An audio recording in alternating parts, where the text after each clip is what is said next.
So we are about halfway through 2021, and some of the year's most highly anticipated films have already hit the scene. With that being said, there are still many on the way movie buffs should be excited to see. Especially with theaters in certain areas beginning to open back up, the summer and beyond still looks pretty promising for film. I have to preface that I did try to put these in order in which the least would build up to the movies that I'm the most excited about. So without further ado, let's jump right into the films I'm still personally looking forward to in 2021. The Tomorrow War focuses on a man from the future who has to confront his past self in order to save humanity from an alien invasion. The film has a star-studded cast with Chris Pratt leading the way as both actor and producer. I'm also interested to see what Lego Movie and the Lego Batman movie director Chris McKay can do with his first live-action film. I enjoyed both of those movies, so I'm betting I'll enjoy this movie too.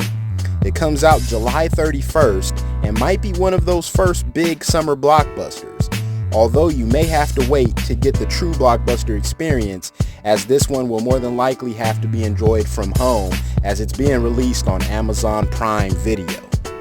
Speaking of blockbusters that you will be able to see in theaters starting June 21st, I have to throw Fast 9 in the mix.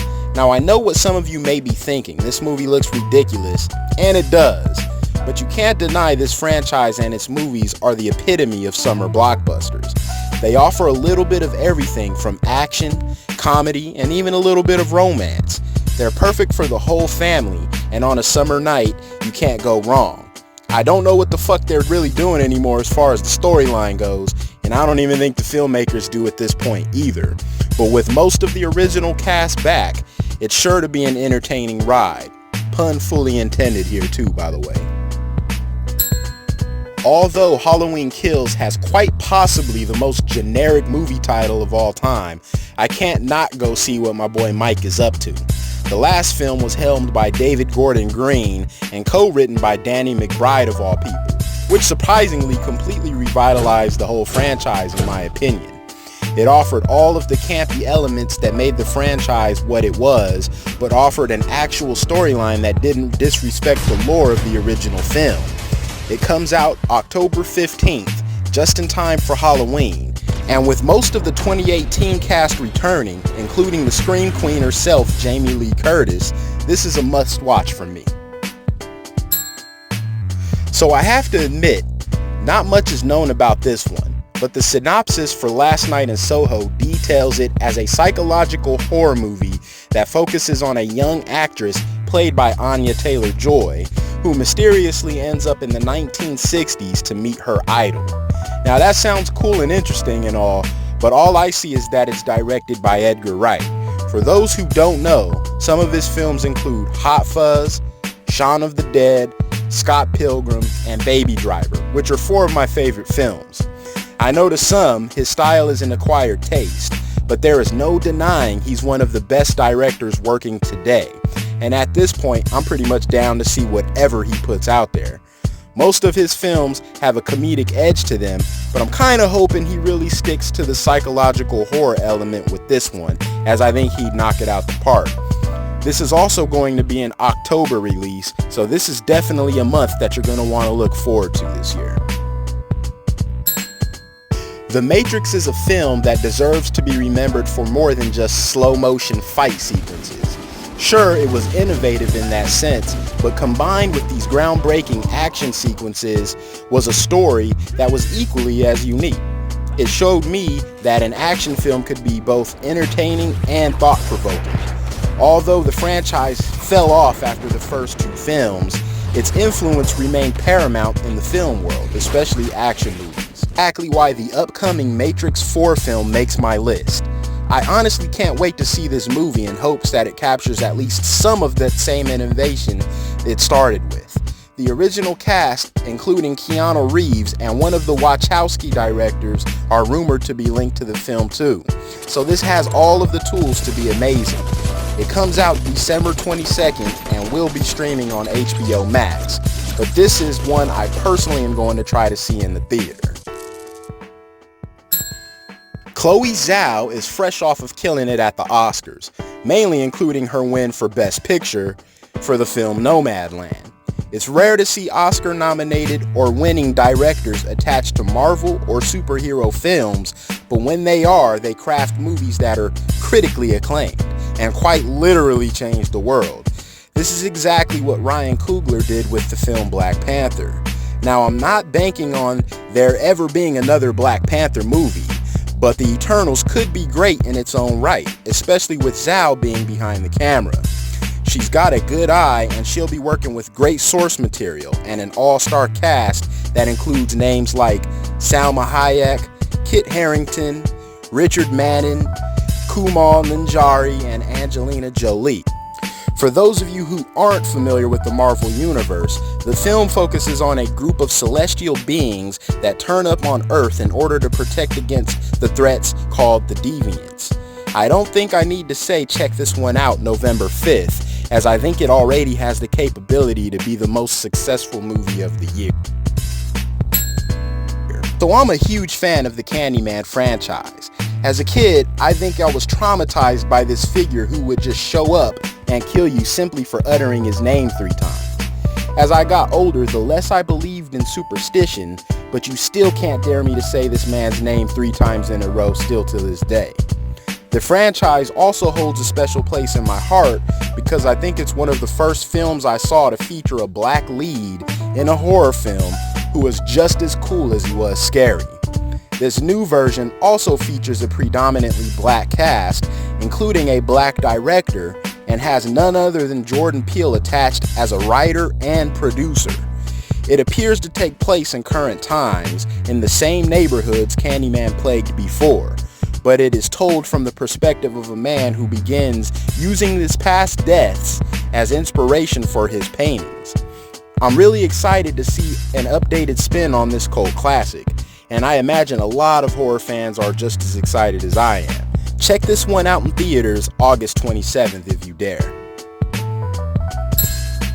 So if you figured one thing out about me so far based off of this list, it's that I'm a huge fan of horror movies.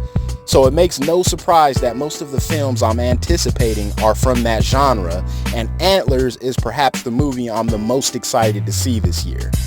I first saw the trailer back in 2019, I believe, and I remember thinking how well it was crafted. It didn't give away much other than some fucked up shit was about to go down. The film is directed by competent director Scott Cooper of Black Mass and Out of the Furnace fame. And from the trailer alone, I felt this unsettling, gritty world coming to life. The movie is based off of a novel, The Quiet Boy by Nick Acosta, who tells the story of a teacher who believes one of her students is hiding a dark and violent secret. It also has a pretty solid cast with the likes of Jesse Plemons and Kerry Russell leading the way. If this isn't enough to get you excited, maybe the fact that legendary director, producer, writer, you name it, Guillermo del Toro has his name attached to the project as a producer should. Antlers comes out in, you guessed it, October, and I'll definitely be in a theater somewhere watching this one. So if you love films like The Other Guys, Step Brothers, Vice, and The Big Short, Don't Look Up is the movie you're going to want to catch this year. The film is directed by Adam McKay, who has been a part of some of the best comedy movies to come out in recent years. This film looks to add to that list as it's described as a dark comedy that follows 2 astronauts who are enlisted to go on a media tour in which they have to talk about this cataclysmic comet that's approaching Earth. Oh, did I mention these 2 astronauts are played by Leonardo DiCaprio and Jennifer Lawrence, who lead this ensemble cast including the likes of Cate Blanchett, Meryl Streep, Timothy Chalamet, and Jonah Hill. I'm a big fan of comedy films, and out of all of the ones that are coming out this year, I think this is the one I'm the most excited for. An actual date hasn't been confirmed just as of yet for this movie, but I do know you can look to enjoy this one at home on Netflix sometime this year. So Dune is a film I think the movie world has been trying to make for a while now. Acclaimed director Alejandro Jodorowsky was attached to the film back in the mid-70s, but with its obnoxious, large script and big ideas, the film eventually ended up being abandoned. The source material is boisterous, and the film and TV adaptations of the 80s and 90s proved the movie was in need of the right director to get this done correctly. This is where we enter Denis Villeneuve. With films like Sicario, Blade Runner 2049, and Arrival all under his belt, the man has done no wrong as of yet. It's also reported that he is a fan of the novel and has been wanting to make this movie for years. This is the same with legendary composer Hans Zimmer, who put off working with his frequent collaborator Christopher Nolan on Tenet to score this movie specifically.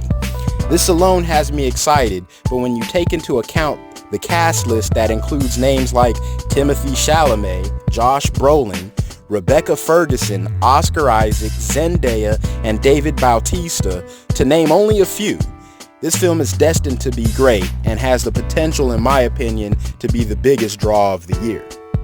So these are just a few of the films in the sea of movies coming out this year that I'm interested in. For example, I plan on watching whatever Marvel movies drops this year.